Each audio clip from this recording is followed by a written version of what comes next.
کہا کہ اچھا یہ بتاؤ تمہاری زندگی میں کوئی ایسا واقعہ آیا ہو، کوئی ایسا وقت آیا ہو کہ جس میں ایک آپ ہو، ایک آپ کا خدا ہو، اور گناہ پر پوری قدرت کے باوجود آپ کو گناہ پر پورا عبور حاصل ہونے کے باوجود آپ نے اللہ کے ڈر سے، اس کی خشیت سے، اس کے خوف سے آپ نے گناہ کو چھوڑا؟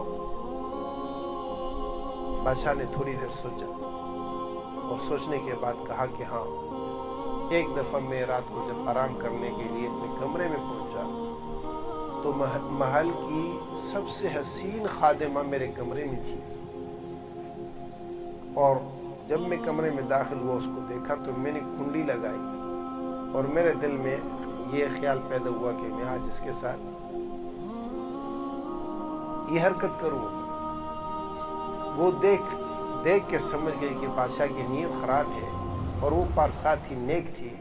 جب میں نے قدم بڑھائے اس نے کہا کہ دیکھ اللہ سے ڈر، دیکھ اللہ سے ڈر،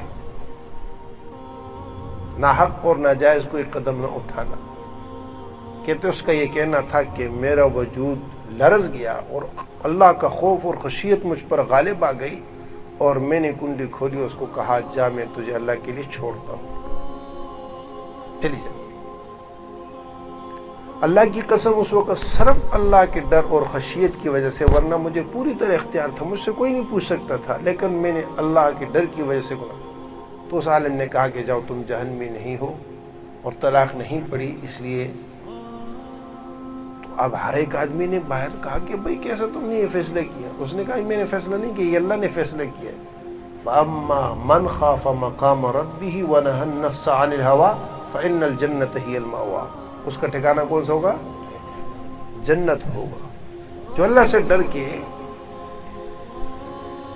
اپنے نفس پہ قابو پا کے برائی سے رک جائے گا، اس وقت اس کو اللہ کا استحضار ہوگا کہ میرا اللہ ہے، مجھے دیکھ رہا ہے۔